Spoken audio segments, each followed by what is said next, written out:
la Cutscene Québec. Encore une fois, un podcast où nous prenons une petite pause de l'action et où nous jasons à tous les jeudis soirs des faits saillants et des dernières nouvelles dans la scène de sport électronique québécoise, avec le but simplement de rassembler un peu la communauté et de la faire grandir ensemble. Encore une fois, s'il vous plaît, n'hésitez pas de nous envoyer vos nouvelles ou d'utiliser le hashtag Jason Esports, J-A-S-O-N-S Esports. Il y a des nouvelles à toutes les semaines, toujours plus qu'on s'y attend, mais on peut en manquer aussi. Donc, si vous voyez quelque chose d'intéressant passer, n'hésitez pas de nous l'envoyer. N'hésitez pas aussi d'interagir, comme vous le savez, dans le chat Twitch. On va essayer de prendre vos commentaires et vos questions tout au long du podcast et y répondre si on peut. Et sinon, on prend comme à chaque semaine une des questions. On la reposte sur les socials de Able Esports pour vous entendre, pour avoir vos commentaires. Le but, en fin de compte, c'est de faire jaser de notre scène. Et la personne qui aura demandé la question en question, se méritera une caisse de 24 canettes de Gourou Énergie de la saveur de leur choix. Donc, n'hésitez pas de nous envoyer vos questions. Bon, sans plus tarder, merci encore d'être là. Nous sommes heureux cette semaine d'avoir avec nous, encore une fois, Stars Fox pour la 13e fois de suite, fondateur de Able Esports et responsable du développement des affaires et de l'administration chez l'Académie eSport Canada. Zopix de retour pour la 3e fois, je crois, fondateur de Vexo. Et Freeze, nouveau arrivé, ancien COO ou chef des opérations de Valors et bien entendu joueur de Valorant sur laptop, rien de moins. Et moi-même, Mille, cofondateur et VP développement des affaires chez Able Esports. Messieurs, bienvenue. Je suis content de vous avoir avec nous ce soir. Pas mal de nouvelles comme à l'habitude. Et donc, on va s'y lancer pour que ça ne soit pas trop long. Trop long? Ouais, trop long. On dit ça à chaque fois.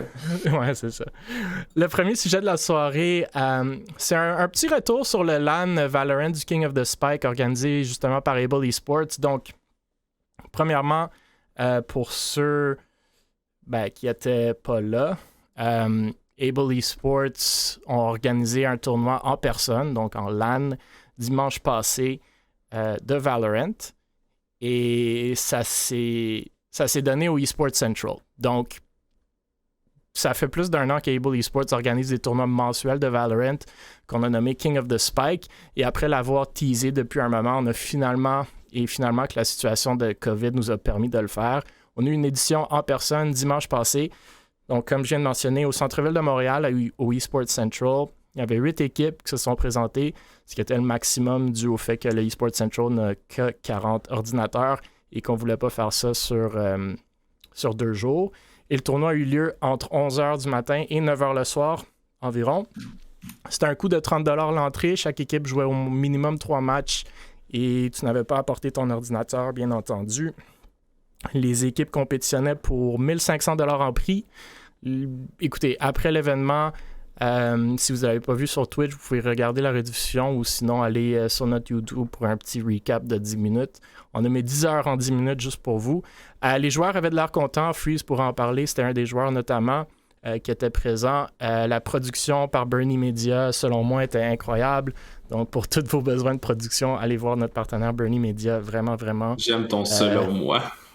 Top tier. Ben écoute, je ne peux pas parler pour les autres. Les autres pourront parler d'eux-mêmes. Les casters, Léo Vinci, Virulent, incroyable. Observer Twest, qui n'a pas assez de shout-out, a fait un job de fou aussi. Dantaz était là pour filmer une petite vidéo récapitulative de l'événement qu'on devra voir bientôt sur les médias sociaux. Les matchs jouaient sur les TV ou quelques télévisions au eSports Central. Les spectateurs étaient dans les sofas vers la fin, dans les finales. C'était vraiment, vraiment cool de voir. Et c'est Synergie, donc l'ancienne équipe de Able Esports avec Watt, Antol, Volcan, Dynasty. Et qu'est-ce que j'oublie? Swift, bien entendu. On oublie tout le temps, lui. Qui ont gagné, et ils ont gagné contre la nouvelle équipe de Able Esports en finale, en overtime. C'était vraiment, vraiment très cool. Swift, qui est dans le chat, qui n'est pas content que je l'ai oublié. Tu fais tellement bencher souvent que reprendre, qu'on a parti 4 ou 5 fois d'Able Esports et on l'oublie encore. Mais bon, c'était un peu le récapitulatif de l'événement. Justement, Stars Fox, peut-être, si tu as quelque chose à renchérir, tu peux y aller. Ou sinon, Freeze, tu peux nous parler un peu de la perspective de joueurs, si tu avais des commentaires sur l'événement, si tu avais à le revoir ou si c'était à refaire, qu'est-ce qu'on pourrait faire différemment dans un monde idéal. Et bien entendu, il y a la Note S qui s'en vient dans un mois et demi. Et on risque de revoir ces équipes-là. Donc, on commence des petites rivalités au Québec, puis c'est cool. Oui, vraiment. Ben, écoute, back in the scene, si on vient sur l'événement, c'était juste formidable, là, en fait. Là. Tout le monde... En fait, ça fait tellement du bien de voir tout le monde en vrai. C'était tellement drôle aussi, tu sais, genre de voir des faces que tu voyais sur, par exemple, les réseaux sociaux, etc., puis les voir en vrai directement. Même rencontrer nos propres joueurs, c'était vraiment cool. Là. Au début, on savait... Tu sais, moi, je les connaissais pas vraiment, tu savais pas trop c'était qui en vrai. Puis quand tu les vois, ben, écoute, l'événement, c'était juste wonderful. Là. Tout le monde s'est bien entendu. Le monde sont restés boire avec nous autres, regarder les games. On a parlé extrêmement beaucoup tout au long de la journée. Puis tout le monde a bien joué. Sérieusement, il y avait juste une vraiment trop bonne ambiance. Puis comme tu dis, la production, c'était incroyable. Là. Tu le regardais sur TV, puis tu restais figé devant la TV, genre tellement.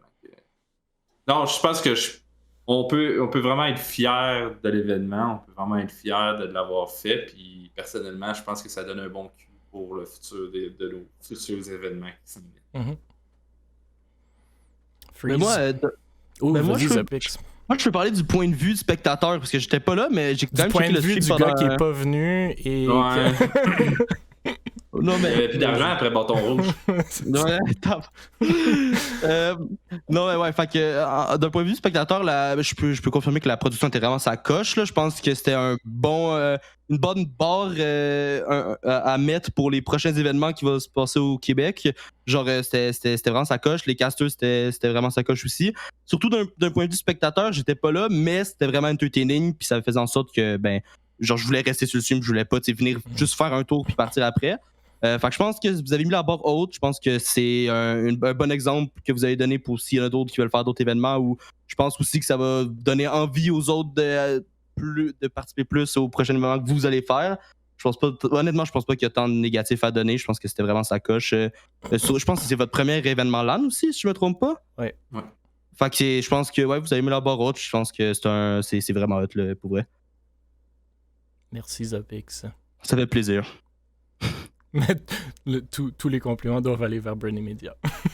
Ouais, effectivement, pour la production. On t'aime, Bernie. As-tu des commentaires? Il est mort, là. Ben, en tant que joueur, honnêtement, j'ai encore pas grand-chose d'autre à dire. Ça va ressembler à ce que vous avez déjà dit. Mais, tu sais, j'arrive là un peu stressé. Y a pas grand personne. Du fur et à mesure, le monde vient. Je fais, pas sûr. Je pense que c'est Swift. Non, c'est Rimka. Là, je jase un peu. Tout le monde se jase. Tout le monde se connaît de voix. Ouais, Rimka, ouais. Tu sais, plein de fois, j'entends comme Wolfie qui fait Blues, non. Puis tout le monde s'est trompé, puis voir enfin les visages sur des joueurs que tu te pognes tout le temps au Québec, tu sais, veux pas, la scène est petite. Fait que revoir des joueurs que tu connais depuis toujours, ben, ça fait un très gros bien, mettons. Un très grand bien. Ouais, je pense que c'est de là le vibe qui était vraiment, vraiment cool, honnêtement. Moi, j'étais personnellement... bien que la barre était haute, moi la barre était encore plus haute personnellement. J'étais un peu déçu du vibe, mais pas à cause des gens, plus à cause de la place. Donc un peu déçu avec les Sports Central. La place est incroyable, mais le management, je trouve assez ordinaire, de façon très transparente. Sans même mentionner les péripéties lors des rencontres qu'on a eues ou pas eues. Maintenant, à l'événement, le jour 2, il y avait des ordinateurs qui ne fonctionnaient pas quand on est arrivé, qu'on a finalement pu régler avec l'aide de Virulent. Ils ne pouvaient pas jouer nos matchs sur les télés car ceci n'était pas en majeure partie lié à Internet, ce que je trouve quand même drôle pour un e-sports bar. La cuisine ne fonctionnait pas et c'est malgré le fait qu'on avait tout confirmé par courriel et de vive voix à multiples reprises avant. Puis tu sais, même malgré le fait que la cuisine ne fonctionnait pas, qu'ils nous ont dit comme à la dernière minute quand on est arrivé ce matin-là, on n'avait quand même pas le droit de rentrer de la bouffe, de la nourriture. Donc logistiquement, ça a créé quelques problèmes. C'est sûr que tout le monde a quand même trippé, mais tu t'imagines la vibe si le stream était sur toutes les télés, si le monde pouvait juste prendre 3 pas, avoir leur burger, leurs frites, leur bière, écouter les games, se parler entre eux. C'est cette vibe-là qui aurait été cool. Même à la fin de la soirée, il y a plein de monde, une vingtaine de personnes sont allées souper ensemble. au lieu de faire ça, il serait resté là, il serait... Tu sais, fait que c'est ça, je pense, pour la prochaine fois que moi, j'espère qu'il sera le cas. Puis on s'entend que, tu sais, il y avait 40... avec 40 joueurs, plus au moins une vingtaine de personnes qui sont passées juste pour écouter, ça aurait été vraiment, vraiment cool.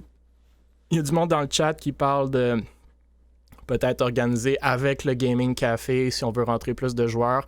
Je pense logistiquement diviser en deux physiquement, c'est pas nécessairement la meilleure chose. Peut-être on va faire des qualifiers. On pourrait le faire sur 2 jours où est-ce que t'es pas assigné à un ordinateur toute la journée, tu fais des rotations, ça se fait. C'est un peu ça que Waves Gaming font pour le Toronto LAN.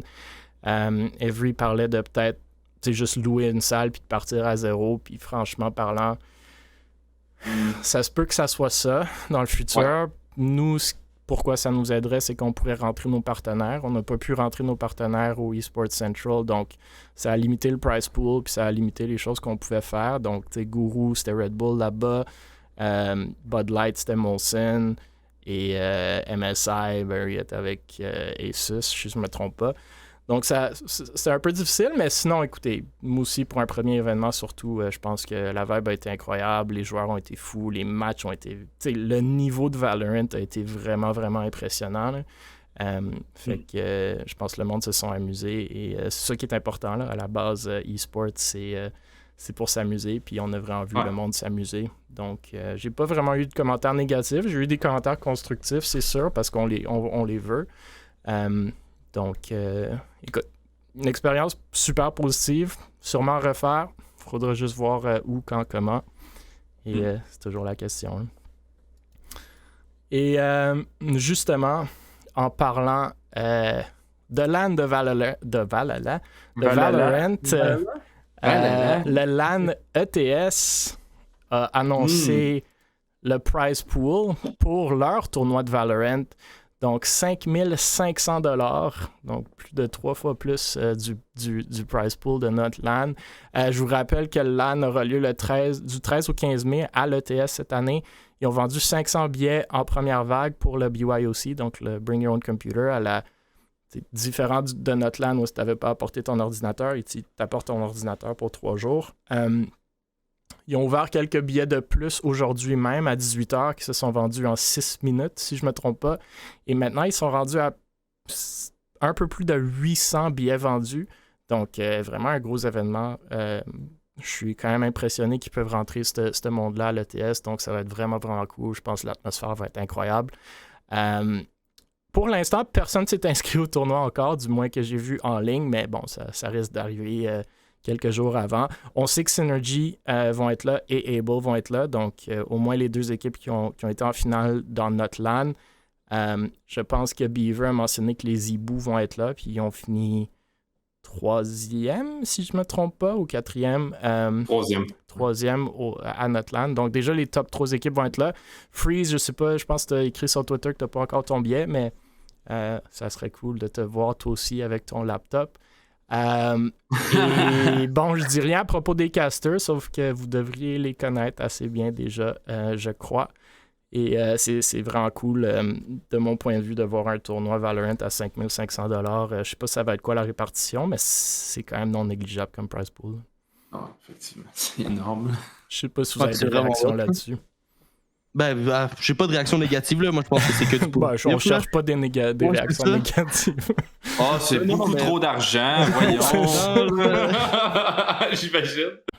Non, mais pour vrai, je pense que la scène Valorant, elle se développe quand même beaucoup au Québec, puis en fait partout, tout court. Fait que je pense que c'est juste du bon que cette scène-là continue à se développer comme ça, puis je pense qu'il y a une grosse communauté que Valorant, surtout au Québec, je pense que c'est quand même... une des plus grosses, fait que je pense que c'est logique, puis en même temps, c'est super le fun, surtout avec votre événement, on a vu qu'il y avait des équipes qui participent, fait que je pense que il y aura encore plus de compétitions là-bas, vu que là, il y aura peut-être d'autres équipes, puis vous avez déjà commencé un peu les compétitions entre rosters, fait que ça va se continuer là-bas, je pense, puis ouais, moi je trouve ça génial. Freeze, vas-tu être au tournoi? On essaye, c'est compliqué. On essaie de se trouver un billet, mais 6 Ouais, mais- minutes, le deuxième call, c'est abusé un peu, là. C'est Ce hard. qu'on avait pensé, moi puis Freeze, c'était d'amener une table, tu sais, dépliable, là, puis de s'installer nos setups là comme on the side là, dans vous un asseyez à corridor. l'extérieur de l'ETS Ouais, dans la j'ai- rue avec le genre dans laptop le à parking, freeze, genre. c'est ça, Ouais, puis dans vous le pluguez au parking. Wi-Fi où on vous ramène un long fil RG45 Ouais. jusqu'à... Ouais, c'est bon. Yes. Parfait. on fait ça. PZK, il dit qu'il n'y avait pas assez de billets. Il dit 6 minutes, c'est une blague. Il en restait plus après 2 minutes. Ah, c'est absolument incroyable qu'ils ont vendu plus de 800 billets à l'intérieur de... Même si on bundle les deux, c'était genre une quinzaine de minutes. Là, c'est vraiment... Selon moi, c'est vraiment cool de voir ce type d'engouement-là pour un événement où il t'apporte ton ordinateur, tu passes 3 jours là-bas. Fine, le prix il est très, très, très bon. Mais c'est quand même cool de le voir. C'est sûr que dans les années précédentes, je pense qu'il était à 1500 participants, whatever. Fait qu'on est à la moitié ici. Fait que c'est peut-être un peu logique, mais quand même, c'est... Ça inclut pas les visiteurs en plus, là? Ouais, Les visiteurs, ça, c'est je- gratuit. Je suis pas sûr comment ils vont gérer ça. Ouais, moi Honnêtement, non là. plus. Comme Parce ils que moi, disent, j'ai t'as pas parlé à besoin ben de du billet. monde, là, Tu dis puis- juste... Tu mets juste ton nom à l'entrée. Ça prend pas de billet, mais comme je peux pas croire qu'ils vont laisser que- rentrer genre 200, 300 personnes de Ben, plus. moi, je dirais que c'est plus que ça, là. Je pense qu'il y aura plus. Ben, à la fois, je sais pas, là, peut-être pour les À finales. la fois, non, là, mais j'ai parlé moi, à ben du monde, puis la majorité du monde, genre, ils vont visiteurs, il y en a vraiment beaucoup. Moi, je pense que en tout cas, je sais pas comment ils vont faire, là, mais visiteurs, je pense qu'il va y avoir plus de monde qui passe là, quasiment. Là, je pense vraiment. Ben, c'est ça, c'est... Je sais pas comment ils vont gérer ça. C'est sûr que... On tu sais, va aller- moi, on va j'ai aller été au chercher LAN l'info. ETS, il n'y a pas tant de place que ça dans la salle. Mais, écoute, moi, je trouve que c'est super cool que c'est gratuit et que t'as pas besoin de billets. Après, j'espère que ça va pas être comme pour eux un petit réveil quand le jour arrive puis ils font comme « Oh my God, cancel le projet. » On peut pas laisser rentrer tout ce monde-là, mais... Ouais, ben c'est ça, là, il va y avoir une file d'attente. Parce que moi aussi, c'est ça, je me disais, OK, t'as genre 800 joueurs qui vont rentrer dans la place, mais tous les visiteurs, là, ça va être fou. Là. Je vais dire, Ouais, comme après- la après, plupart tu sais- des gens qui m'ont dit, tu sais, ça va être visiteur, même moi, puis... Ouais, et, mais après, tu sais, ouais, comme nul. les visiteurs, il y en a beaucoup qui disent qu'ils vont y aller et qui vont pas y aller. C'est quand même étalé sur 3 jours. Et Mhm. tu sais, les visiteurs restent pas là 12 heures. Là, comme tu rentres, tu restes 1 heure ou tu regardes tu sais, une coupe de match du tournoi qui t'intéresse, puis tu t'en vas. Mais. Je suis pas tant convaincu. Oui, je pense qu'il y a une partie des visiteurs que oui, ça va être ça, mais tu sais, mettons, on est 13, mettons, de chez Vexo, c'est tous visiteurs, puis on reste là les 3 jours. Puis Ducky, je pense que c'est la même chose aussi. Qu'est-ce que il y vous en a allez une faire couple. là pendant 3 Hey, on va chiller, là, genre, pourquoi pas? Tu sais, on a notre Airbnb, puis tout, fait on parle ensemble, puis tu sais, Non, mais c'est on ça, fait mais du- vous allez pas être à l'événement pendant 3 jours complets. ouais, il y a ouais. juste- tu sais, il y a Peut-être même pas pas complet, vos mais les- équipes. Vous avez une équipe de CS, fine, vous allez les Oui, c'est regarder sûr, c'est jouer, sûr, mais comme c'est pas vrai que Je tu vas pense être dans que- la cafétéria du LAN ETS pendant Oui, non, 3 c'est sûr, jours. c'est là. sûr. Chiller, Tu c'est vas de chiller, même, mais ça. chiller, c'est chiller, là. Ils vont faire le tour des barbecues coréens. Non, mais vous C'est allez être à Montréal. Montréal, dans votre Airbnb, il va sûrement faire beau au mois de mai, ça, oui, mais Ah c'est ouais, comme ça, ça que je vous dis, comme le monde va rentrer 1 heure, 2 heures, vont partir, vont revenir, tu sais, ça va être un Ok, ouais, flow, comme toi, t'as là. raison. Ouais. C'est pas vrai que le monde, c'est comme... On va J'ai tous été rester 3 jours, on va Ben, tous c'était faire la comme peur. Drummond, le monde venait visiter, mais comme t'avais Ouais. rien à faire là pendant 10 heures en une journée. Là. Non, mais ça va-tu être formidable, ça, sortir du LAN, puis il va faire chaud, il va faire beau. Ah. Ben, on l'espère, là. Il peut aussi pleuvoir au mois de mai. Là. Ah, Puis je- moi, il y a 2 ans, le 20 mai, si je me trompe pas, il neigeait, fait que, on sait pas. Oh là là là là! Le gars, il m'a dit shame, genre. Ouais, qui juste, dit pour pas, juste pour te baisser un peu Ah. les attentes. Ouais, non, c'est ça. Mais non, ça va être super cool comme événement. Puis un tournoi de Valorant 5500, on a vu la vibe à 1500 $, à 5500 avec les mêmes équipes. Ça va être très, très, très cool à voir. Là. Ouais. Puis justement, continuant sur le thème des LAN Valorant, le Grand LAN annonce 2 tournois cette semaine. Donc, comme vous le voyez à l'écran, le Grand LAN annonce un tournoi de Valorant et de Fortnite au minimum. Puis Fortnite, écoutez, c'est comme le premier qui est annoncé de toutes les LAN que j'ai vues. Donc, les joueurs Fortnite doivent être contents. Donc, lors de l'événement, il va y avoir jusqu'à 312 gamers sur place qui vont se réunir au Cosmodome de Laval le 25 et 26 juin prochain. un billet VIP, je crois, vous donne accès aussi le soir d'avant, donc le 24, donc la fin de semaine de la Saint-Jean. On vous rappelle que les billets pour l'événement sont présentement en vente et que le prix augmente à compter de ce soir à minuit, si je ne me trompe pas. Donc, le prix passe de 95$ le billet pour un billet BY aussi, Bring Your Own Computer, à 125$, donc une augmentation de 30$. En plus, je pense que vous pouvez utiliser le code spatial-LAN5 pour obtenir 10$ de rabais sur le prix actuel. Donc, pour ceux qui veulent des billets, allez-y. 95$, c'est pas mal le prix que c'était pour le LAN Drummond aussi. C'est sûr que c'est plus cher que le LAN ETS, mais bon, le LAN ETS, c'est à l'ETS, donc ils ne payent pas la salle, j'ose croire. Et ils ont pas mal de partenaires aussi, qui est à 65$, le LAN ETS, si je ne me trompe pas. On a parlé du Grand LAN, je pense, dans nos 2 ou 3 derniers podcasts, mais on vous rappelle que c'est la 2e édition de l'événement, le premier ayant eu lieu justement en octobre dernier à Drummond.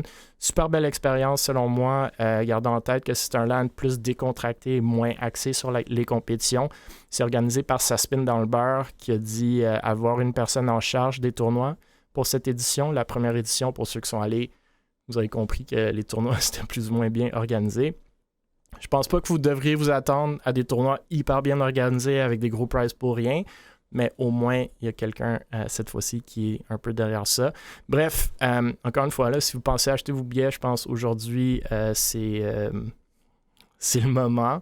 Selon Saspin, la semaine dernière, il en restait quand même beaucoup, sinon plus de 200 billets. Donc, c'est ça, un autre LAN, j'allais dire à Montréal, mais c'est maintenant à Laval, au Cosmodome. Je pense que ça va être une expérience assez particulière au Cosmodome aussi. Ouais, ben c'est vraiment cool de voir que les LAN, ça revient de plus en plus. Je pense qu'on attendait tout ça un peu. Le Grand LAN, si je me trompe pas, c'était la LAN Drummond, c'était le Grand LAN aussi, right, non? Ouais, c'était la première édition. Ouais. Ok, ouais. Fait que la première édition, il n'y avait pas... D'après ce que j'avais vu sur le site, dans la première édition, il n'y avait pas de tournoi, right? Ben, il avait annoncé une dizaine de tournois comme le jour avant. Ben, il en avait annoncé. Après, il était supposé d'avoir CSGO, Valorant, Rainbow Six, Fortnite, Fall Guys, Mini Golf, quelque chose. Mais honnêtement, le nombre de Rocket League, le nombre de tournois qui se sont réellement donnés, il n'y en avait pas tant que ça. Je pense Fortnite, No God chez Able Esports de Fortnite, on s'est mis à organiser un petit tournoi. Rocket League, c'était organisé par genre 1-2 gars. C'est quand même bien donné, Rocket League. Rainbow Six, il y avait littéralement une équipe. Fait que même moi, j'ai joué juste une game de Rainbow Six juste pour faire plaisir aux 5 joueurs. Valorant, ça s'est semi-donné, là. Je pense que il y avait les gars de Victorem qui ont joué contre un petit PUC de Able Esports dont la moitié des joueurs étaient même pas au LAN. Donc, en termes de tournois, c'était loin d'être wow. Là. Fait que là, dans la 2e édition, ça, c'est des tournois comme qui sont officiels à la LAN, là, qui sont organisés par la LAN, right? C'est ça, non? En tant que tel, il était déjà organisé au premier. C'est juste qu'il n'y avait aucune organisation. On arrivait là, puis c'était un enfant de 12 ans qui gérait le tournoi de Valorant. Fait que c'était... Ça risque d'être similaire. Là, il dit qu'il y a un gars derrière l'organisation des tournois. Avoir organisé des tournois, même si c'est casual, je pense que tu veux plus qu'une personne pour tous les tournois. Surtout Fortnite, qui est beaucoup de jobs à organiser, même si les joueurs de Fortnite vont dire autrement. C'est de la job à organiser. Il y a quand même des trucs, il y a toujours du monde qui vont venir te chercher. Ah, j'ai des problèmes, ils font pas leur ban, non, on a un problème avec le serveur.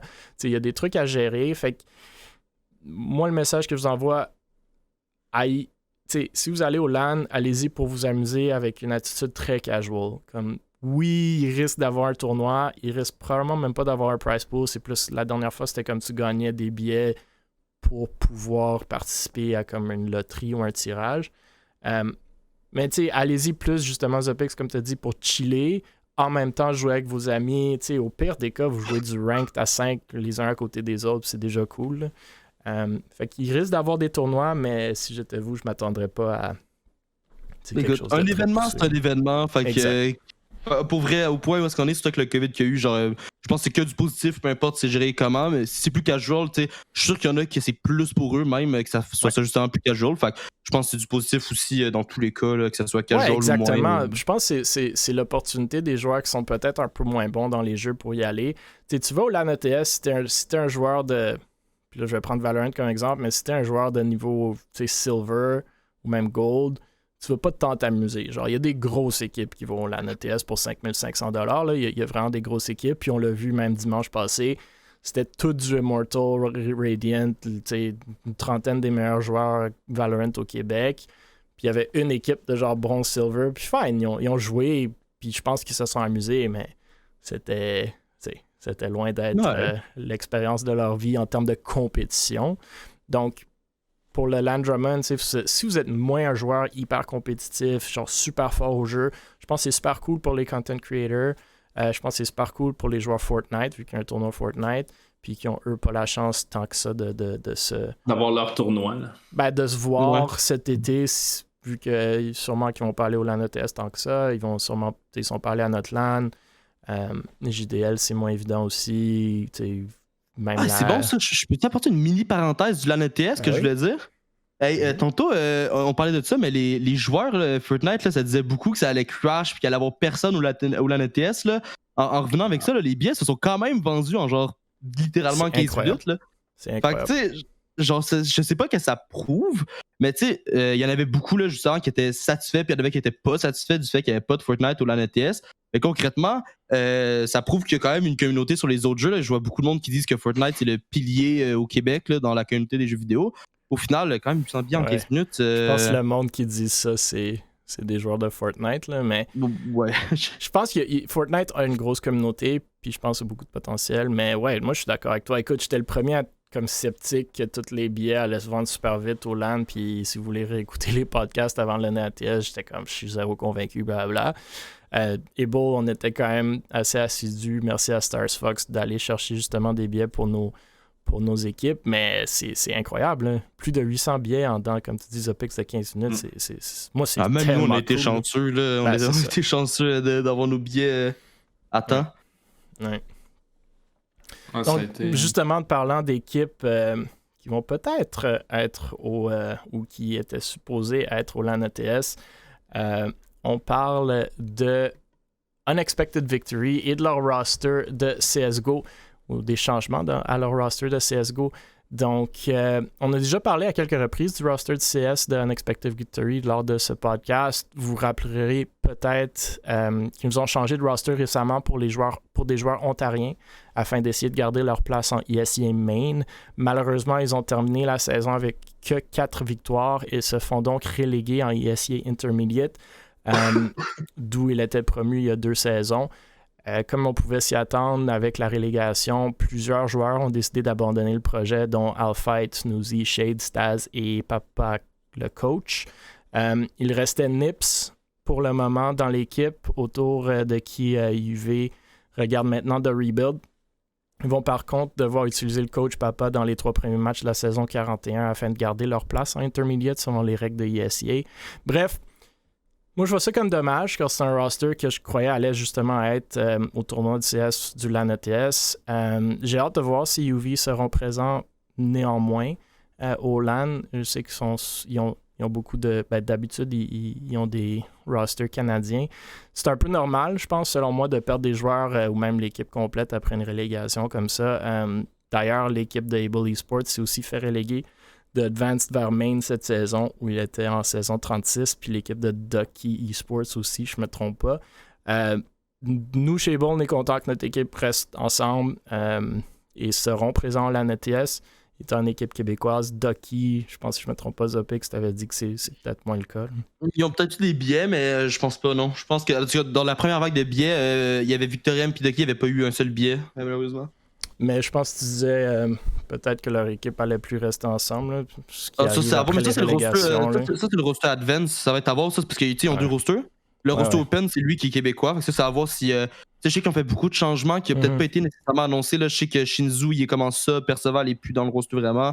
Fait que ça va voir. Je sais honnêtement plus c'est qui les joueurs qu'il y a dans le roster, là, mais ça serait cool. de les voir à la LAN. En tout cas, ben, je sais qu'ils viennent à la LAN, mais le roster CS à la LAN serait vraiment hot.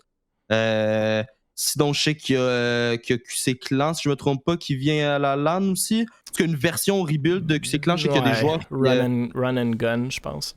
Ouais, il y a une partie des joueurs de Strife, puis il y a une partie des joueurs de il y a des joueurs qui viennent pas nécessairement du Québec, qui vont venir faire un tour. Fait que ça, c'est vraiment cool aussi. Puis ils vont jouer sur le nom d'une équipe qu'on connaît très bien au Québec. Fait que ça, c'est hâte de voir ce que ça va donner. Puis je pense qu'il y aura de la compétition, puis que ça va être pas pire.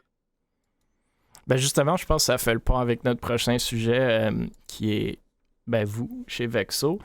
Donc, le deuxième, j'appelle ça le deuxième roster de CSGO chez Vexo, ont donc réussi cette semaine, ou même hier, de se qualifier pour la Ligue ESEA Advanced, de laquelle Able et Ducky viennent de se faire reléguer.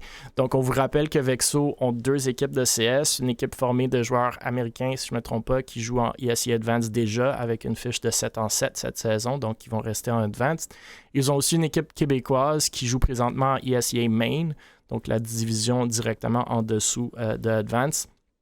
C'est des joueurs que certains d'entre vous connaissent sûrement, dont Surnatural, que je pense joue des fois, Noodle, Jojo R, Binox, Anxiety et Kicking, les 2 derniers ayant déjà été des joueurs chez Able, puis je pense que Kicking, même dans notre tout premier roster de ESEA Advanced, il y a genre 2 ans. Donc avec votre victoire de hier soir contre 99 Esports, vous méritez une place, ou l'équipe se mérite une place en ESEA Advanced. Je pense que Zopic, tu avais mentionné que ces gars-là ont fait un bootcamp récemment à Montréal, justement en préparation pour les playoffs de ESEA, puis en vue de leur présence, comme tu viens de mentionner, au LAN ETS au mois de mai. Bref, je pense, avec le roster québécois de Able qui s'est fait reléguer, le roster américain de Ducky, c'est cool, selon moi, de voir une équipe québécoise revenir en Advance. Là, je sais pas ce que vous allez faire avec 2 équipes en Advance, mais tu pourras nous en parler. Je pense qu'il y a aussi Run and Gun qui est formé de joueurs québécois, justement, qu'on parlait, qui sont en ce moment dans les playoffs de ESEA Main. Run and Gun, si je me trompe pas, c'est QC Clan renommé, je pense. Plus ou moins, là, ouais. C'est des joueurs qu'on connaît.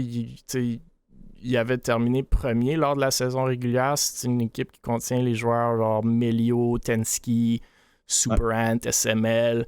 Là, ils sont en loser bracket là, dans les playoffs. Ils pourraient techniquement rester en main une prochaine saison. Ça m'étonnerait, mais ça pourrait arriver. Exact. Ils ont gagné leur dernière game ou leur dernier match-up 2-1. Fait que ils sont en lower bracket. Encore des joueurs qu'on connaît bien chez Able, Superant qui a joué avec nous pendant 2 saisons, SML, Valorant pendant longtemps. Eux aussi seront présents au LAN ETS, à ce que je me fais dire. Donc, pour une scène qui semblait relativement morte au Québec, devrait y avoir quand même un beau niveau au mois de mai au LAN ETS. Mais je sais pas, Zopic, si tu veux nous dire qu'est-ce que vous allez faire avec le roster en ESEA Advanced. Ouais, c'est sûr qu'on a déjà eu cette discussion-là à plusieurs reprises. Là. C'est sûr qu'il y a plusieurs décisions qu'on doit prendre à ce niveau-là, parce qu'avoir 2 rosters en Advance, c'est pas du tout le plus optimal. C'est sûr que cette saison, notre roster Advance a performé. On s'attendait à une meilleure performance. La saison passée, on s'était rendu au playoff d'Advance. Il y avait des bonnes teams cette saison, mais bon, on va checker ce qu'on fait. C'est sûr que dans tous les cas, il faut prendre une décision assez rapide, parce que les saisons, c'est quand même, je pense qu'on n'a pas tant de temps que ça non plus de niaiser. Ce qui est sûr, par exemple, c'est que pour le roster main, ils ont travaillé super fort. La saison passée, ils s'étaient rendus en playoff puis ils s'étaient fait descendre assez tôt. Voir que cette saison, ils ont pu aller plus loin dans les playoffs, puis là, ils se sont qualifiés en advance, ça finit pas là. Notre but, ce serait quand même de se rendre number 1 dans les playoffs. On va l'essayer. Les joueurs ont vraiment travaillé fort, comme je te dis, ils ont fait des bootcamps à plusieurs reprises. Ils jouent à chaque soir. En plus, ils n'ont pas des horaires nécessairement faciles. Fait que on est honnêtement vraiment, vraiment fiers d'eux. Ils ont travaillé pour, puis ils ont eu ce qu'ils déservaient. Fait que c'est ça. En gros, on a pris la bonne décision de trust le process, parce qu'on a quand même eu la saison passée des décisions de savoir est-ce qu'on voulait garder les 2 rosters. CSGO, on a vu la discussion de savoir est-ce qu'on en sortait un puis on en gardait juste un seul. Finalement, on a décidé de garder les 2, sachant qu'il y avait des LAN qui revenaient, puis on voulait être présent, on voulait au moins avoir un roster québécois pour les LAN, puis aussi parce que on croyait il y avait Surnatural là, qui était vraiment ils voulaient les garder, puis il y avait moi aussi, puis on voulait garder ce roster là parce que justement c'était québécois, puis l'organisation au final est québécoise. Puis on avait confiance qu'il y avait le talent pour se rendre justement plus loin que main puis bloqué là. Puis c'est ce qu'ils ont prouvé cette saison. Fait que c'est sûr qu'on est 100% fiers d'eux. On a des décisions à prendre là, parce que le 2 rosters en advance, c'est pas optimal comme je dis, mais concrètement, ça fait vraiment plaisir, puis ils méritent ça. Ouais, c'est des joueurs qui sont très très bons au jeu, puis comme tu dis, qui sont dédiés à se pratiquer. Là. Nous, on le voyait quand justement Super Anti-Kicking était chez nous. Là. Fait que je suis super content pour eux. Je pense que, comme tu le dis, c'est bien mérité. Là. J'ai vraiment hâte de voir tout ce monde-là en LAN. Là. Ça va être du beau Très CS. cool, ouais. On le voit pas souvent, ça. Ça fait longtemps qu'on n'a pas vu ça. Non, c'est ça. Puis moi, c'est mon jeu préféré. Ça demeure mon jeu préféré, donc ça va être cool. On va continuer avec une autre organisation québécoise qui commence avec la lettre V, comme toutes les autres organisations québécoises, il paraît, qui ont annoncé cette semaine un nouveau branding et un nouveau directeur des opérations. Donc, Valors ont eu un silence radio d'un bon 2 semaines, si je ne me trompe pas. On avait d'ailleurs parlé de leur dernière annonce sur le podcast au fait que, toi, Freeze, ne serait plus leur COO ou chef des opérations. Donc, pas de nouvelles depuis, à ce que moi j'ai vu. Et maintenant, jeudi dernier, Valors annonce un nouveau branding avec une belle vidéo éditée par Dantas, d'ailleurs. On perd donc la chèvre et la couleur orange pour un logo typographique stylé VA. Écoutez, nous en avons parlé des rebrands sur ce podcast pas mal, donc moi, personnellement, je vais peut-être rien dire ici pour ne pas me répéter, mais j'aimerais vous entendre dans un instant, messieurs, si vous avez des commentaires, que j'imagine que oui. Je glisse toutefois le mot que plusieurs personnes ont l'impression qu'on a simplement volé le logo de Via Rail. Oui, c'est ça que j'allais dire. En enlevant la lettre du centre, vous pouvez googler le logo en question. Je l'ai tellement googlé en plus, quand je l'ai vu la première fois, j'ai fait « Hey, c'est viral ». Là, je suis comme crème, ils ont pris l'affaire des trains. Bref, non, finalement, ça ressemble presque, mais pas...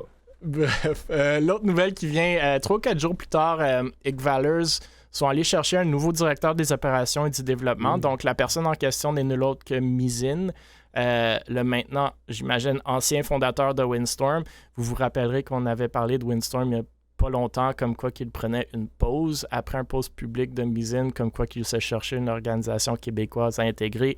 Et maintenant, cette nouvelle-ci, je pense qu'il est safe de dire que Windstorm risque de ne pas revenir de la dite pause. C'est dommage, ça fait longtemps qu'ils sont dans la scène, mais bref, mis à part un commentaire assez agressif de Avery, comme à l'habitude, je connais malheureusement pas beaucoup Mizin, mais j'imagine qu'il a quand même une certaine expérience et connaissance du marché e-sport québécois dû au fait qu'il se trouve depuis quand même un bon moment. Mais bref, comme récent COO sortant chez Valors, peut-être que Freeze, tu as des opinions sur ces nouvelles-là. Écoute, moi... Non, on m'entend? Ouais. Et tout le monde a beaucoup à dire, là. Ouais, ben, pour parler spécialement de Mizin, je sais pas comment dire. Ouais, ben, je suis pas sûr, je suis push to talk. Non, c'est correct. On entend n'importe quoi. Mais ça, c'était une décision que quand j'étais là, on n'en avait pas encore parlé, puis j'en avais aucune idée. C'est vraiment de quoi qui ont parlé eux autres ensemble quand moi j'ai dû quitter. Fait que j'avais aucune connaissance de ça. Ce que selon moi, c'est pas un mauvais move. C'est quelqu'un qui a beaucoup d'expérience puis qui a relativement l'air smart sur Twitter. C'est vraiment le seul endroit où je le connais. Fait que je pense pas que c'est un mauvais move. Ça apporte de l'expérience. Puis c'est un peu ce Fred Godzier qui cherchait. Fait que je pense qu'il a trouvé la bonne personne, honnêtement. Ouais. Fait que moi, j'aimerais ça parler du rebrand vite fait. Oui. Parce que j'ai quand même. Je parle quand même souvent que la personne qui a travaillé pour le rebrand. Fait que la personne qui a fait le rebrand, c'est Ave. Il a vraiment fait une bonne job, là, peu importe ce qui s'est passé avec Valors récemment. Genre, la réalité est que la job est vraiment bien faite. Le branding est sa coche. Fait que Ave, t'as fait de la bonne job. Si vous avez besoin de quelqu'un pour faire un rebrand, pour aller le voir. C'est vraiment de la bonne job, les affiches sont clean, puis je pense que le mix avec les photos aussi, genre ça fait propre. Je pense que c'est un bon move qu'ils ont fait niveau branding. Après la merch, je me trompe pas, ils l'ont pas annoncé à 100% là en ce moment. Je pense qu'il y a un autre post qui va arriver là avec le produit final de la merch. Mais pour vrai, c'est cool. Après moi, la partie où est-ce que je suis peut-être plus mitigé, ça serait au niveau du marketing qui a été fait avec le projet. C'est sûr que juste avant d'annoncer le projet de la merch, il y avait des roasters, il y avait Avery puis il y avait Freeze. Puis là, Avery est sorti, Freeze est sorti, les roasters sont sortis. Peut-être ça faisait partie, mais jusqu'à maintenant, je sais pas, je suis pas. Je suis un peu mitigé face au fait que. Ils suivent, je pense, 7 personnes. Le compte suit genre 7 personnes. Après, c'est peut-être voulu. Mais de mon point de vue, jusqu'à maintenant, genre, moi, j'ai entendu bien des moves qui arrivent pis tout. Fait que concrètement, il y a des choses qui arrivent encore. Mais j'aurais peut-être aimé voir, parce que la réalité de la chose, c'est que là, en ce moment, je sais pas s'ils ont une communauté, ils ont pas de roster actuel. Fait que ça serait à voir qu'est-ce qu'ils font dans le futur. Fait que c'est sûr que ça va être intéressant. C'est sûr aussi, la vidéo d'annonce est en français. Ça, je sais pas le raisonnement derrière le move. C'est toujours cool de target la communauté québécoise, sachant que Velus est une organisation québécoise. Je suis pas trop convaincu de la manière qu'ils ont apporté leur marketing pour target la communauté québécoise. De la manière de ce que je veux dire, c'est que concrètement, ben, j'ai pas été fan, honnêtement, de voir les expos là, ou les propos qu'un certain membre dans Velus a apporté avant justement l'annonce de Velus. Pour moi, c'est du marketing comme un autre. Là. Au final, on est dans l'e-sport québécois. Genre, le but, au final, c'est de descendre les autres trucs. Genre, je comprends. Là. Mais j'aurais peut-être aimé voir un marketing. Pas nous. Ouais, pas vous. Ben, Ouais. Mais j'aurais peut-être aimé voir un marketing plus sain que de. En tout cas, c'est mon avis. J'aurais peut-être aimé voir un marketing qui est plus respectable. Il y a d'autres manières de descendre ses concurrents ou whatever que faire cette stratégie-là. Fait que c'est sûr que moi, à ce niveau-là, là, quand j'ai vu ça, j'ai été un petit peu sous le choc. Surtout sachant que Poco il avait expliqué là, à plusieurs reprises là, que genre c'était uniquement pour la compétition, puis genre créer de l'action dans la scène. Puis il l'a dit à Godzi, il l'a dit à Freeze, il l'a dit à Evry quand Evry était dans Vexo. Velus, ma bad. Fait que c'est de voir que Godzi il a aidé à faire ces posts-là. Une heure avant le post Velus. J'ai trouvé ça décevant, là, je vais pas mentir. Fait que c'est sûr que c'est une partie personnellement dans le marketing que j'ai trouvé moyen, surtout quand l'annonce est en français, qui target la communauté québécoise, tu sais. Fait que ça, c'est sûr que j'étais mitigé. Après, au final, je pense encore c'est du marketing. Au final, on peut faire. C'est juste qu'en prenant compte que la communauté québécoise est déjà pas très développée, j'aurais aimé voir une stratégie qui aurait aidé au développement de la communauté québécoise à la place de la diviser. Mais ouais, en gros, c'est sûr que c'est pas la faute à tout le monde, là, genre c'est pas Velus complet, là. Mais concrètement, Shogun, dans le fond, ils l'ont écrit ensemble dans un vocal Velus. Godzi puis Poco, puis Godzi savait que c'était de la bullshit. Mais en gros, voilà. Ben oui, on s'éloigne du sujet, mais c'est important de le dire, c'est du marketing quand même, tu vois. Fait que pour le deuxième sujet qui était le directeur, ben écoute, personnellement, Missine, moi je le suis depuis longtemps, depuis le temps de Valorant, puis autant que je pense que peut-être qu'ils sont influencés un petit peu négativement en ce moment, puis je pense que quand même c'est un bon move, là, concrètement, genre si on est réaliste, le gars de l'expérience, il a géré Windstorm qui était une org que je respectais énormément. Puis je pense que c'est un très bon move pour le futur de Velus. Puis j'ai hâte de voir ce qu'ils vont préparer. Puis j'ai hâte de voir aussi qu'est-ce qui va se passer comme move. Là, j'en connais un peu, mais je pense que c'est un bon projet qui est en train de se développer. Puis on a toutes hâte de voir ce qui va se passer dans le futur. Donc, Poco, le membre non annoncé, à moins que je me trompe, de Valors. Ouais, écoute, moi si c'était un move de marketing, je le comprends pas. Là. Je sais pas, c'est sûrement du monde qui n'ont pas suivi des cours de marketing, mais comme je vois pas comment les deux sont liés. Je vois pas comment faire ça aide qui que ce soit. Après, pour revenir au sujet de Valors, moi, Mizin, l'intégration de Mizin dans n'importe quel org, comme je vous dis, je le connais pas tant que ça, mais je le suis depuis un bout, comme toi, Zopix, puis même chose pour Windstorm. Je pense que Windstorm faisait des moves assez cool, puis ils sont là depuis longtemps. Là. Je pense même avant Mirage, comme Babin l'avait mentionné il y a quelques podcasts. Donc, j'ai hâte de voir ce que Mizin peut apporter à Valors. Je pense que il y a du potentiel, ou du moins, je vois un potentiel pour qu'il puisse l'apporter. Puis Valors semble, surtout avec le rebrand, avec le fait que, si je ne me trompe pas, ils ont perdu absolument tout leur roster. On commence à zéro sans pour autant commencer à zéro. Il y a quand même un brand de Valors que le monde connaisse au Québec. Donc, c'est une belle opportunité, justement, de commencer une nouvelle brand. Là, je suis pas certain que la façon de le faire, c'est avec du drama. Là. Poco, si je me trompe pas, vous venez de mentionner qu'il est chez Valors, je le savais pas, mais s'il est, et non annoncée. Je ne sais pas si c'est une des premières annonces que vous voulez faire, selon moi, après ce qui vient de se passer, mais c'est pour vous. C'est après...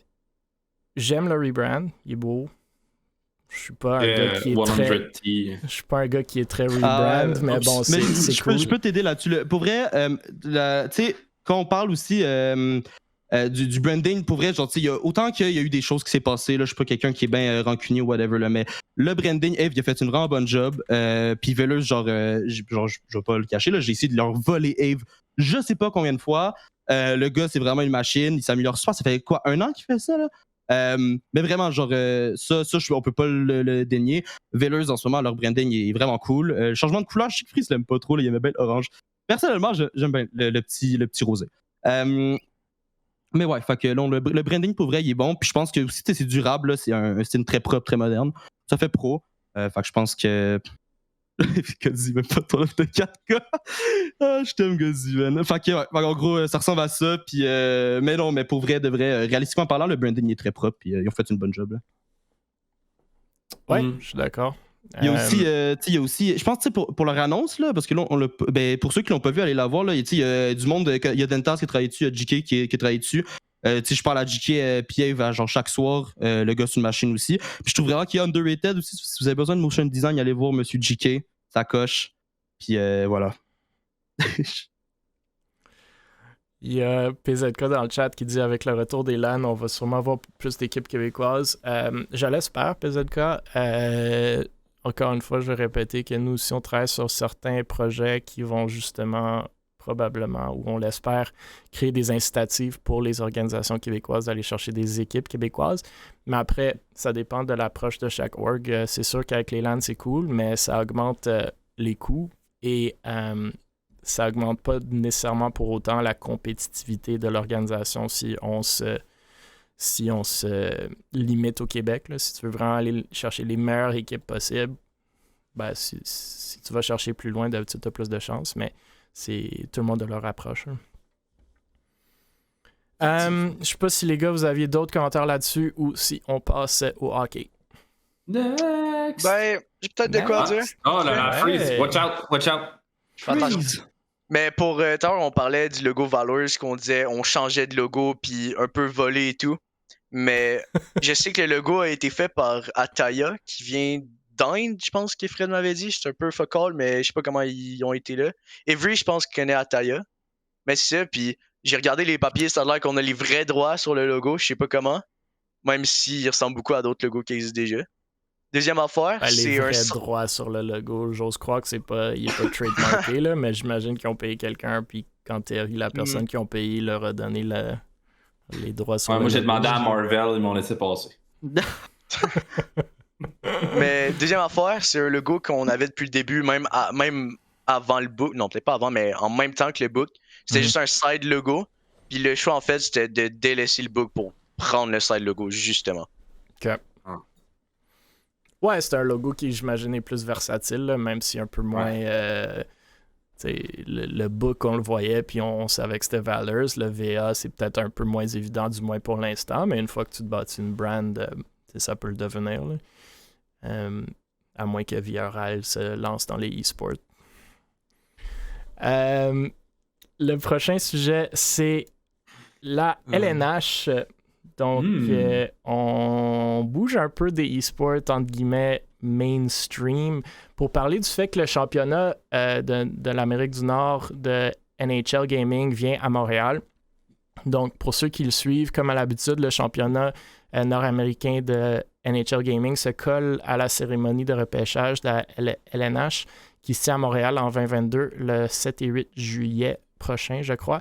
Donc, la dernière édition en personne du tournoi était à Las Vegas en 2019, donc lors des NHL Awards. À cause de la COVID, ça ne s'est pas donné les deux ou 2 dernières années. Si je comprends bien le format, il y aura 4 voies pour accéder à la finale du tournoi, donc des matchs sur les consoles Xbox One, Xbox Series X, PlayStation 4 et PlayStation 5. Le tout dans un bracket double élimination pour un prize pool de 100 000 $.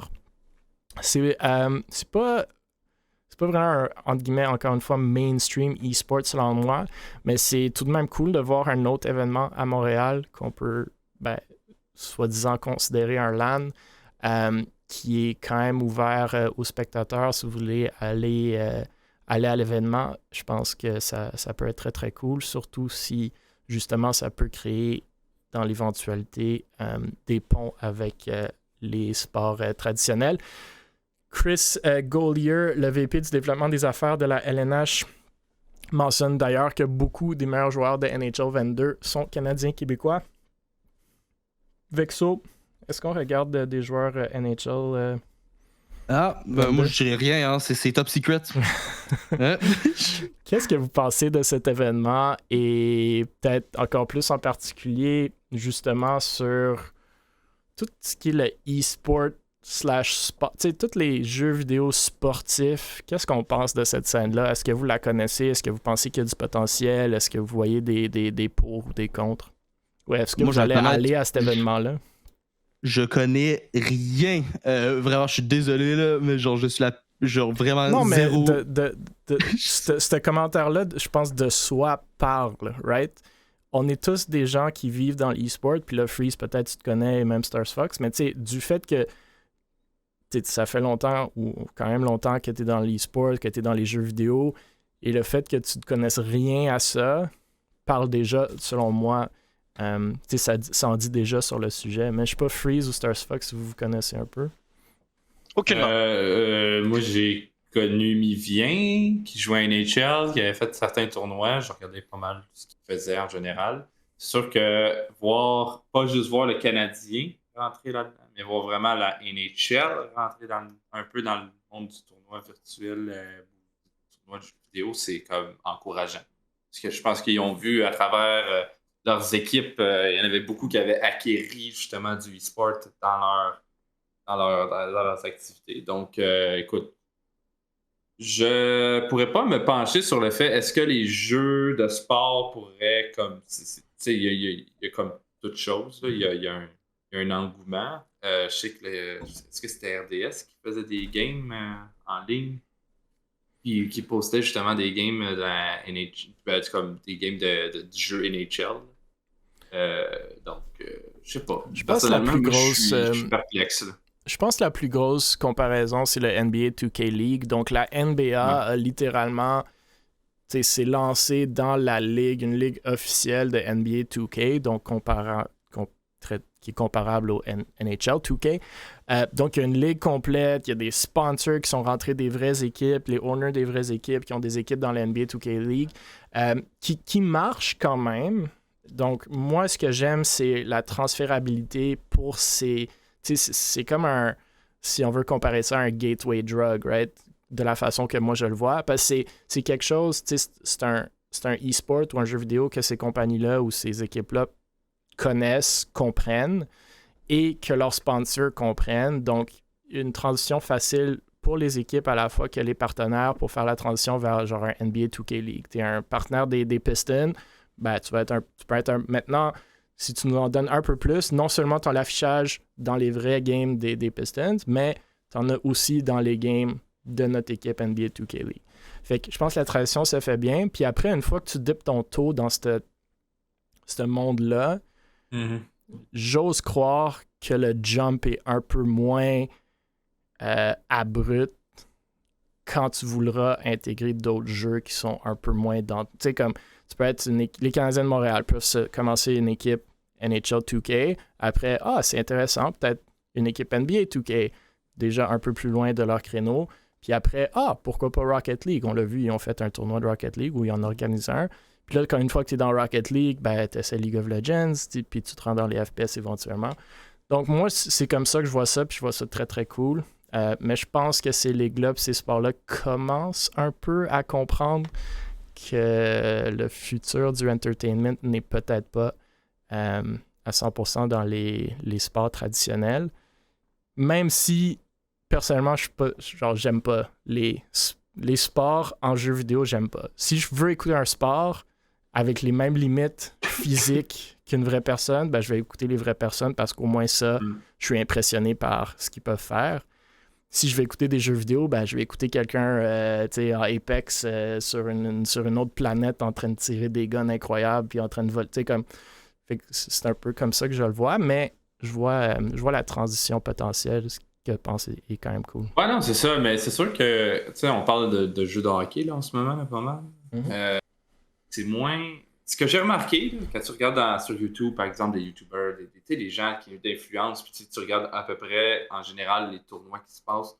Tu sais, j'ai vu dans le chat qu'il y avait FIFA, qui est un jeu, écoute, ça c'est international. Tout le monde. En Europe, c'est comme. C'est sûr que ça, c'est super intéressant. Le hockey, je suis comme un peu so-so. Ça, c'est pas un sport que tu vas retrouver partout dans le monde puis que tout le monde va triper autant que, genre, mettons, comme tu dis, le basketball. Le basketball, c'est aux States. Puis même si la folie des States s'est ramassée en Europe côté basketball. Donc, c'est des jeux qui sont vraiment plus à cran à aller chercher une popularité. Et les NHL, je sais pas. Peut-être que... Puis comme on voit, le hockey, des fois, c'est pas tout le temps stable côté hype. Donc, à voir. Non, mais pour de vrai. Moi, je regarde le hockey, des fois, c'est comme c'est populaire, c'est impopulaire. C'est populaire, c'est impopulaire. Comme le foot, c'est tout le temps on top. Le basketball, à chaque fois. Je regarde pas ça, là, mais genre, tu vois juste ça, là, ça spread. Là, extrêmement populaire partout. Moi, je pose des questions pour la gourou déjà. Hein, je vois. Je prends note. Bon, en parlant justement d'événements locaux, on peut passer au prochain sujet qui est le Megamigs qui annonce que son événement sera de retour en personne du 19 au 22 octobre cette année. Donc, pour ceux qui ne le savent pas, le Megamigs, c'est un événement dédié à l'industrie du jeu vidéo. C'est un événement annuel qui permet aux gens de la scène et au-delà, bien entendu, d'en apprendre plus sur l'industrie locale et internationale du jeu vidéo. L'événement qui s'appelle entre guillemets B2B2C, fait que business to business to consumer, réunit chaque année des centaines de créateurs de jeux vidéo des quatre coins du globe et des milliers de visiteurs. Donc, c'est un événement organisé par la Guilde du jeu vidéo du Québec. Encore une fois, pour ceux qui ne savent pas, la Guilde du jeu vidéo du Québec, c'est un organisme à but non lucratif qui regroupe les développeurs de jeux vidéo indépendants et internationaux, les créateurs, les établissements d'enseignement et les entrepreneurs des domaines connexes établis au Québec. 245 membres dans la Guilde, c'est le plus grand regroupement du genre au monde, à ce qu'ils disent. Je vous lis la description de l'événement rapidement. L'édition de 2022 met l'accent sur la découverte et la jouabilité. Accueillant des exposants de partout dans le monde, les détenteurs de billets d'admission générale pourront explorer les nombreux kiosques et vitrines de nos exposants, ainsi qu'assister à leurs conférences dans la salle d'expo, jouer aux dernières nouveautés dans la zone de jeu et découvrir le talent impressionnant des studios indépendants présents dans la zone indie, venir à la rencontre des représentants provenant des meilleurs programmes de formation de la province, dans la zone éducation, visiter les pavillons des délégations internationales présentes.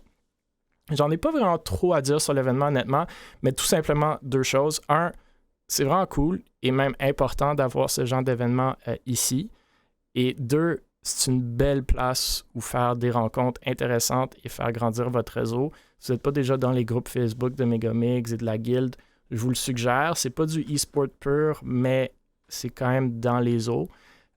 D'ailleurs, c'est par une connaissance que j'ai fait lors du Megamigs il y a quelques années que je me suis fait présenter à Stars Fox, justement, et qu'on a restructuré et lancé Able ensemble. Donc, c'est un bel événement. Beaucoup de gens du jeu vidéo sont là, donc absolument, ça découle un peu dans l'e-sport. Puis moi, je suis content de les revoir en personne. Là. C'est vraiment un gros événement pour ceux qui ne sont jamais allés. Donc, je tenais à le souligner. Je ne sais pas si vous avez des commentaires, mais sinon, on peut passer au dernier sujet. Ouais. Moi, encore une fois, je trouve que c'est juste du positif, puis que c'est vraiment cool. Bon, pour j'ai rien d'autre à dire, mais je pense que c'est uniquement du positif, puis tant mieux si ça continue de se développer comme ça. Ouais. C'est une belle place aussi, justement, pour les créateurs de jeux vidéo locaux, là, pour se démarquer un peu. Et pour même vous, qui sont dans les jeux vidéo, pour trouver des nouveaux jeux qui ne sont pas nécessairement mainstream. Là. Je sais que le e-sport, c'est toujours les mainstream games, mais il y en a qui s'en viennent, ou il y a même des concepts qui s'en viennent qui sont des indies aujourd'hui. Là. Fait que c'est cool. Ouais. Le dernier sujet officiel, à moins que vous en aviez d'autres après, de la soirée, c'est Léonin qui publie une chronique à Radio-Canada sur l'exclusion du Québec des compétitions de sport électronique. Donc, nous avons parlé de Léonin lors de notre podcast la semaine dernière, quand on a parlé de la Fédération québécoise de sport électronique, dont François Léonin Savard est fondateur et de laquelle il se retire de son rôle d'administrateur. Bref, on avait mentionné qu'un des 2 derniers mandats qu'il avait sous son aile avant de quitter ses fonctions était la question de l'exclusion du Québec ou des joueurs québécois à certains niveaux des sports électroniques, dont de certaines compétitions, tournois. Donc, voici une chronique qu'il publie et que je vous invite d'aller lire sur le sujet. C'est quand même intéressant. Je l'ai lu et j'ai même appris des choses. Donc, quand même, quelques cliff notes que je vais vous donner pour ceux qui n'ont pas le temps ou que ça ne leur tente pas ou qui ne l'ont pas fait. La prémisse de l'article est que certains réseaux compétitifs étrangers excluent ou excluaient systématiquement les joueuses et joueurs professionnels du Québec. En conséquence, plusieurs ont dû s'exiler afin de pouvoir évoluer dans le réseau mondial du sport électronique, donc qui ont déménagé à l'extérieur du Québec pour devenir pro. Selon Léonin, tout ça est à cause d'une loi complexe sur les concours publicitaires. On a parlé de la réglementation entourant ce sujet et de sa relaxation en vigueur depuis le 2 juin.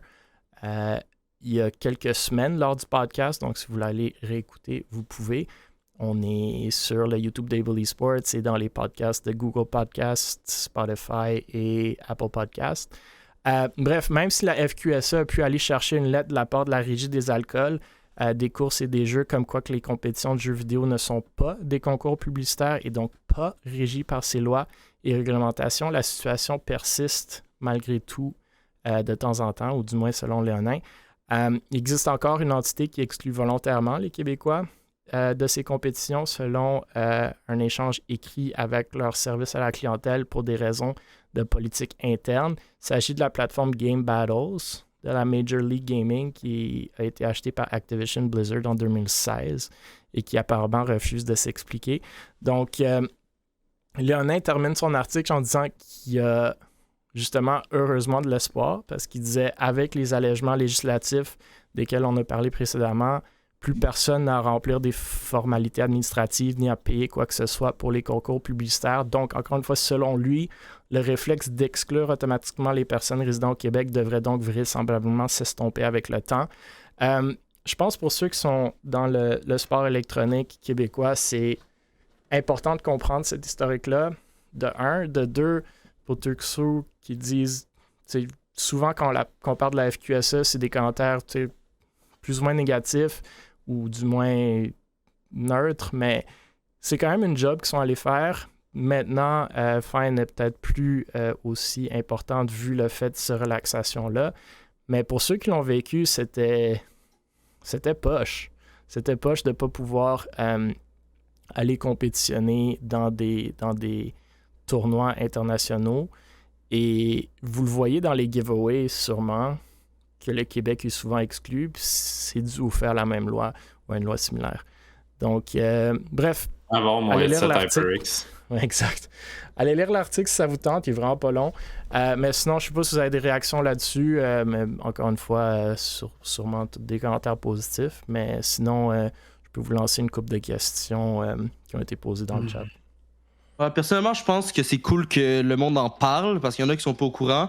Le fait qu'il y a un article que le monde peut directement les lire, je pense que c'est juste du positif encore, bien évidemment. Là, mais... Ok, ouais. Ouais, je pense qu'aujourd'hui, en plus, je pense qu'on en parle, mais je pense qu'aujourd'hui, justement, ça s'est tellement estompé que. Je sais pas, j'ai pas revu une situation. Parce que là, on regarde ça date. Là, ça date de très loin. L'e-sport était comme en départ. Aujourd'hui, je sais pas si. À moins qu'il y ait quelqu'un qui me dise le contraire, mais j'ai pas vu de situation que québécoise ou whatever a été refusée dans un tournoi. S'il y a le MLG qui le font encore, c'est quand même des tournois non négligeables. Là. C'est sûr que c'est peut-être dans des jeux que nous, on est un peu moins dedans. Là. Mais tu sais, même WSG, des affaires de même, que ce soit n'importe quel tournoi CS, etc.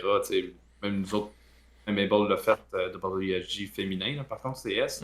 Il n'y avait pas d'exclusion au Québec. C'était Canada complet, Northern America, that's it, là. On n'était pas refusé là, parce que c'était québécois. Donc, encore une fois, tu sais, c'est.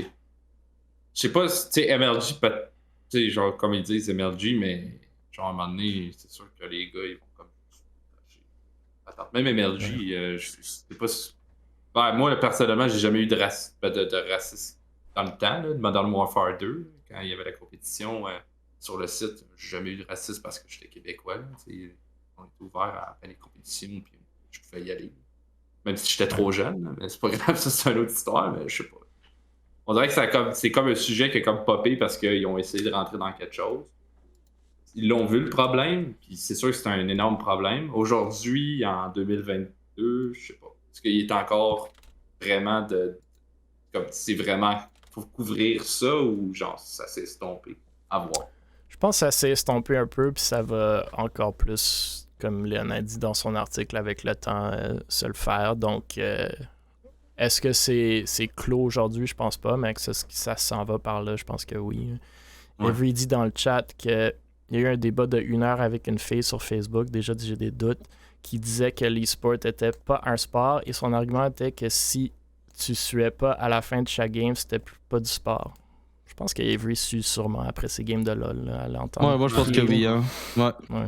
Je pense que t'as perdu le débat, Avery. Ouais, su. Ok, je vous lance peut-être une ou deux questions, parce qu'il est déjà passé 9 heures, mais Wolf demande comment pensez-vous que le retour des LAN en présentiel affectera l'efficacité du recrutement d'équipes québécoises par toutes les organisations qui souhaitent être reconnues de manière plus importante? Ben, moi je pense que ça va l'affecter, oui, là. Moi je pense que ouais, c'est ça, comme Avery dit, je pense que ça va beaucoup affecter. Là, en tant que tel, genre, nous, la raison du pourquoi est-ce qu'on n'avait pas allé chercher de team québécoise, quand il y avait le COVID, ben, c'est simplement parce qu'il n'y avait pas de LAN à participer, puis c'était juste plus avantageux à ce moment-là d'aller chercher des teams outside du Québec. Si les LAN reviennent, moi, je pense que toutes les équipes québécoises qui veulent, genre, mettre en valeur leurs roots québécoises, genre, avoir un roster qui peut avoir plusieurs LAN, puis qui domine à ces LAN-là, c'est 100% du positif. Là, fait que moi, je pense que oui, ça affecte 100%, puis que oui, ça va l'affecter beaucoup d'un côté où est-ce que oui, les teams québécoises vont aller recruter des teams québécoises pour les LAN québécoises. Freeze? Moi, je pense du côté pour les joueurs, que forcément, t'arrives, tu fais un tournoi online, il y a 32 équipes qui viennent d'Amérique du Nord au complet. Là, t'arrives à un LAN, il y a 8 équipes, 40 Québécois. Fait que c'est sûr que ça te met beaucoup plus à l'avant qu'un tournoi random sur Internet, mettons. Ouais, puis on a vu... moi, tu sais, corrige-moi si je me trompe, mais j'ai eu quasiment l'impression dimanche passé que même le niveau de jeu augmente de façon assez significative. Genre, nous, on a regardé... Ça fait 13, 14 tournois virtuels de Valo qu'on fait, puis on a vu ces mêmes joueurs s'affronter, mais le team play, même les shots, honnêtement, qu'on a eu, toutes les clutches qu'on a vus dimanche passé, moi, je repasse tous les tournois pour aller trouver des clips, puis j'en ai jamais eu autant que dimanche passé. Là. C'était absolument incroyable. Fait que peut-être on a juste été chanceux avec ce que ça l'était, mais je pense que ces trucs-là vont augmenter la motivation des joueurs, puis on l'a vu, le monde qui sont allés sur Twitter le lendemain, qui sont comme, on dit que ça me tente de grind, puis recommencer une équipe, etc. Fait que ça, c'est cool.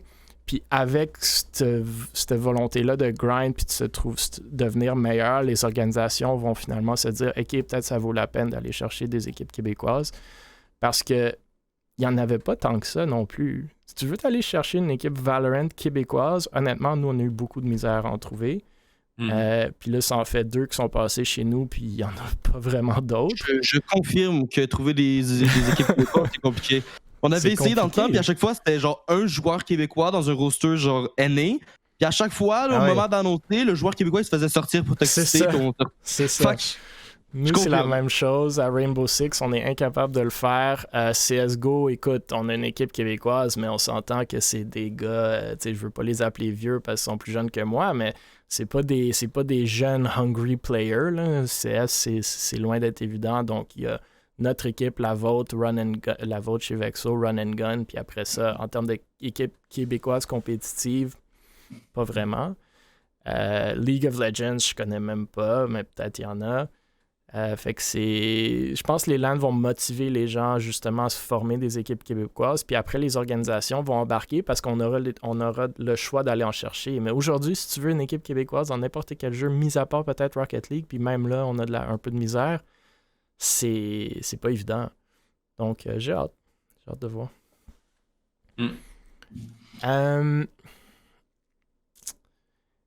Ownerman demande pensez-vous que ça aiderait à faire évoluer le e-sport québécois si les cégeps et universités rejoindraient la Canadian Collegiate Esports League qui a été annoncée le 14 mai 2021? Je sais pas si vous connaissez, mais Pas vraiment. j'imagine que vous comprenez le concept. Ouais, mais je vais être ben honnête, je connais pas. Genre, je suis pas assez impliqué dans l'e-sport collégial pour vraiment en parler. Je pense que j'ai pas les connaissances nécessaires, honnêtement. Là.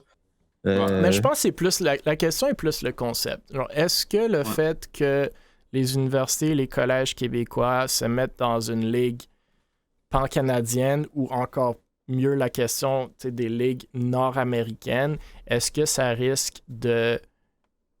quel effet est-ce que ça risque d'avoir sur la scène québécoise e-sportive? Je peux commencer avec une réponse si vous n'avez pas de commentaires, mais... Ouais, vas-y donc. Moi, quand je vois ça, c'est si tu commences à compétitionner avec, on en a parlé la semaine dernière ou il y a 2 semaines, un grant de gouvernement de l'Ontario vers le e-sport de 1 million de dollars ou 10 millions, je me souviens plus, là, mais c'était dans les millions. Si tu commences à compétitionner avec des universités américaines, avec des universités pan-canadiennes qui ont des volets e-sportifs plus sérieux, voire varsity, ça va faire 2 choses. Un, ça va inévitablement créer de l'incitative pour les universités, les collèges ici, de justement prendre ça un peu plus au sérieux, de mettre plus de fonds dedans et de mettre des vraies équipes e-sportives.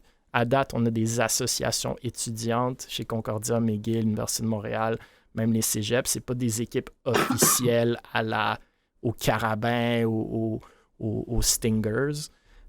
Donc ça, c'est une chose. Puis le fait que tu fasses ça, qu'il y a des budgets puis ça devient sérieux, là, tu commences à augmenter le niveau de jeu et les incitatives à créer, tu sais, ça rayonne selon moi, ça rayonne dans ton milieu e-sportif, que le monde commence à plus ou moins se faire payer pour jouer parce que ça couvre tes frais scolaires. Donc, ça devient très, très cool.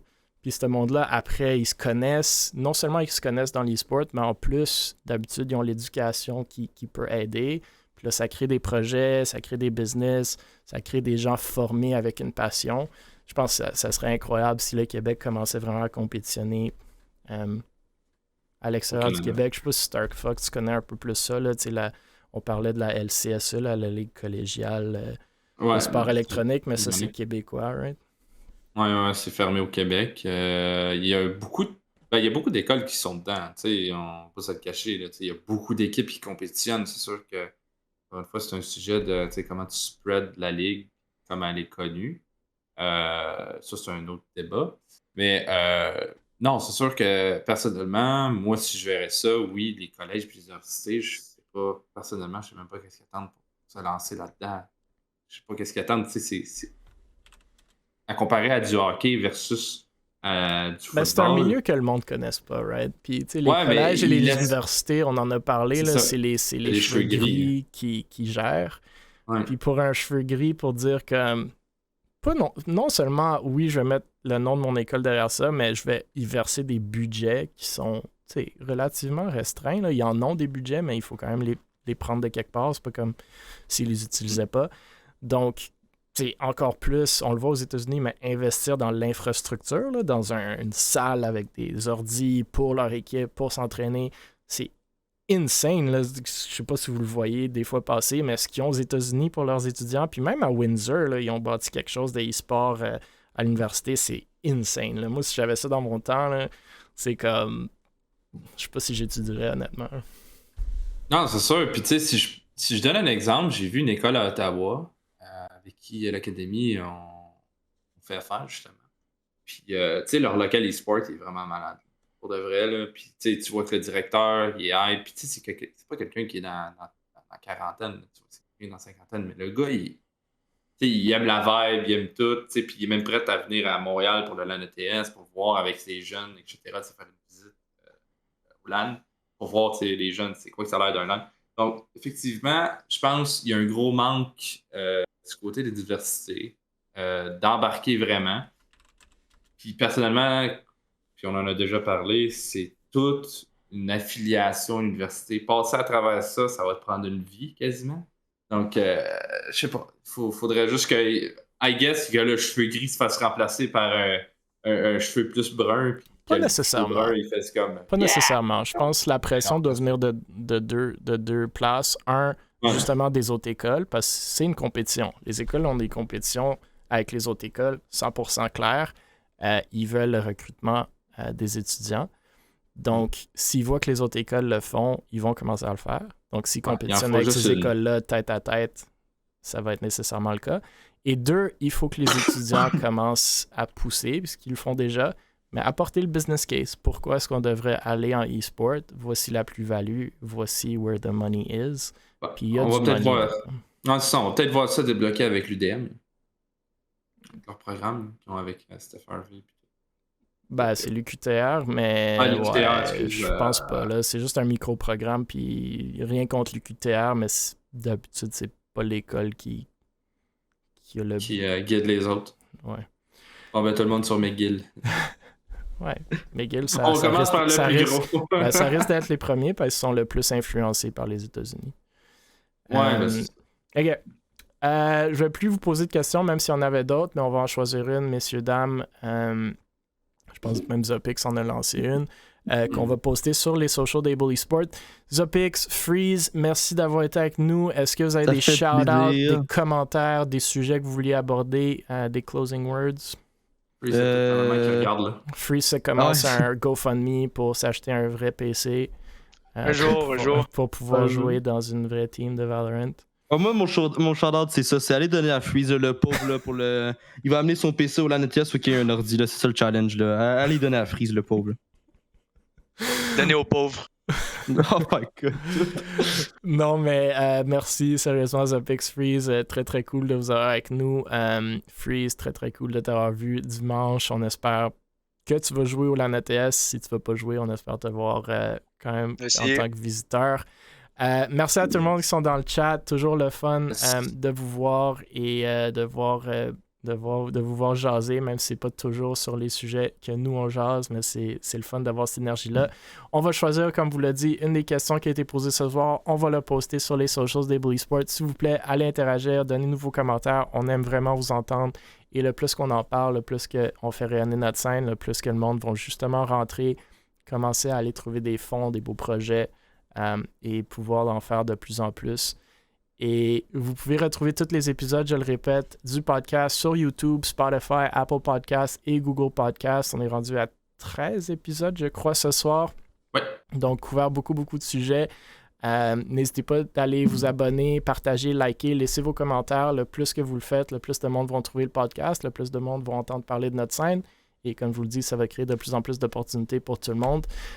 Jason eSports, faisons connaître nos projets, faisons rayonner notre scène. Il n'y a aucun doute, du moins selon moi, qu'on va pouvoir faire de très très belles choses ensemble. On va déjà venir. Notre LAN qui vient de passer, le LAN ETS qui a plus de 800 personnes ou 800 billets vendus en 15 minutes. Il y a un engouement pour notre scène. Il faut juste commencer à travailler ensemble et on va pouvoir l'amener au prochain niveau. Donc, on vous voit jeudi prochain, messieurs, dames, à la prochaine épisode du podcast. Mais entre-temps, c'est sûr que tout le monde a de l'action, Vexo inclus dans les playoffs de ESEA Main. Donc, allez les supporter, notre équipe québécoise de CSGO chez Vexo. Des très, très bons joueurs et du bon entertainment. Sinon, on vous voit dans les Twitch et en personne bientôt. Messieurs, dames, merci encore. Et on se reparle très bientôt. Bye. Cocktail winners!